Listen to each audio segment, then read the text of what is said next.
কারারক্ষী ও মহিলা কারারক্ষী এই দুইটা পোস্টের পরীক্ষার জন্য আমি যে সাজেশনটা দিয়েছিলাম আজকের এই পরীক্ষাতে সেই সাজেশন থেকে সর্বোচ্চ প্রশ্ন কমন ছিল আলহামদুলিল্লাহ। কারা অধিদপ্তরের কারারক্ষী ও মহিলা কারারক্ষী আজকে পরীক্ষা হয়েছে 19/4/2024।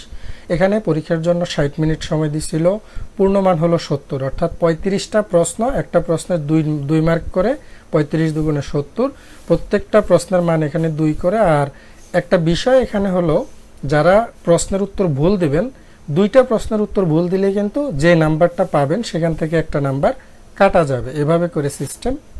বিভিন্ন মন্ত্রণালয়ে সরকারি চাকরির জন্য যারা নিয়োগ প্রস্তুতি নিতেছেন তাদের জন্য এরকম কমন উপযোগী সাজেশন আমার কাছে তৈরি করা আছে।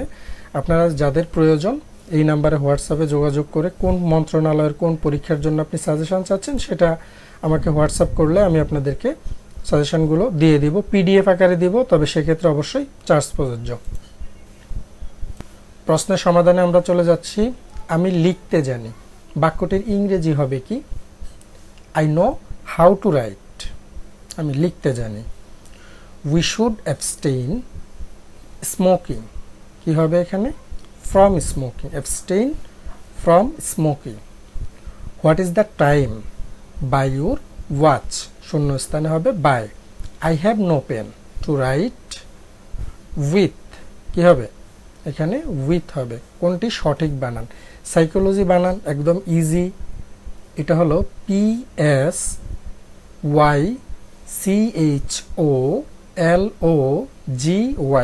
সাইকোলজি। এই প্রশ্নগুলো সবগুলাই কমন ছিল আলহামদুলিল্লাহ। বঙ্গবন্ধু টানেলের দৈর্ঘ্য কত কিলোমিটার? দৈর্ঘ্য হলো 3.32 কিলোমিটার। বলতে হবে বঙ্গবন্ধু টানেলের প্রস্থ কত কিলোমিটার এবং বঙ্গবন্ধু টানেল কোন দুইটা জায়গাকে সংযুক্ত করেছে, এটা আপনাদের কাছে কুইজ রইল। কারা কারা জানেন কমেন্ট করবেন। মহান মুক্তিযুদ্ধে নৌ সেক্টর কোনটা? 10 নম্বর সেক্টর ছিল নৌ সেক্টর। এই সেক্টরে কোনো নির্ধারিত সেক্টর কমান্ডার ছিল না, এই প্রশ্নটাও পরীক্ষাতে আসে। সোমালিয়া কোন মহাদেশে অবস্থিত? আফ্রিকা মহাদেশে অবস্থিত। মহামান্য রাষ্ট্রপতির সরকারি বাসভবনের নাম কি? ইজি প্রশ্ন, বঙ্গভবন।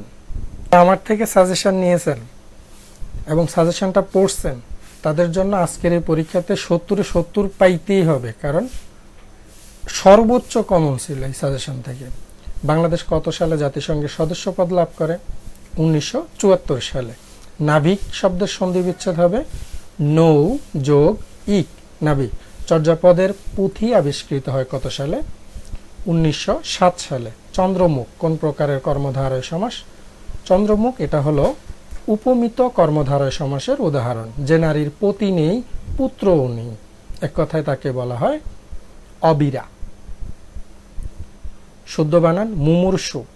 এই শুদ্ধ বানানটা বেশিরভাগ স্টুডেন্টরাই ভুল করে, পরীক্ষার্থীরাই, কারণ এই অপশনগুলো যখন দেখে তখন এলোমেলো করে ফেলে। আমি একটা সহজ সিস্টেম বলে দিচ্ছি। মুমূর্ষু এই বানানটা চাকরি পরীক্ষায় বেশি আসে, তো মনে রাখবেন কিভাবে। এটা প্রথমটা রস্যকার আর শেষেরটাও রস্যকার, এভাবে মনে রাখবেন। দেখেন এখানে প্রথমটা রস্যকার, শেষেরটা রস্যকার, এই একটা আছে শুধু, এটা কিন্তু শুদ্ধ। মাঝখানেরটা দীর্ঘকার, একটু মনে রাখবেন।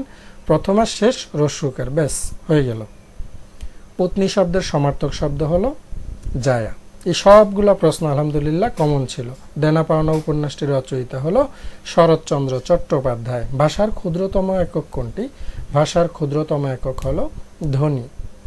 আমার তৈরি করা সাজেশন পড়ে যদি আপনি সাকসেস হতে চান তাহলে আমার প্রতি আস্থা থাকতে হবে আর আপনার প্রবল প্রচেষ্টা থাকতে হবে, পড়াশোনার প্রতি সিরিয়াসনেস থাকতে হবে, তবেই সাকসেস হবেন। বাংলা সাহিত্যের গদ্যের জনককে? গদ্যের জনক হলো ঈশ্বরচন্দ্র বিদ্যাসাগর। ভোরের পাখি কার উপাধি? বিহারীলাল চক্রবর্তীর উপাধি। What is the place of the work? এটা কি ধরনের সেন্টেন্স? এখানে দেখেন আশ্চর্যবোধক একটা চিহ্ন আছে, তো আশ্চর্যবোধক চিহ্ন কোন সেন্টেন্স? সেটা হলো এক্সক্লামেটরি সেন্টেন্স। ওকে, তারপরে ডু দ্য ওয়ার্ক, এটার প্যাসিভ ফর্ম কি হবে? Let the work be done. লিখিত পরীক্ষাতেও কিন্তু এই প্রশ্নটা বহুবার আসছে। এরপরের প্রশ্ন অ্যাক্সেসরিজ, ACCESSORIES, অ্যাক্সেসরিজ।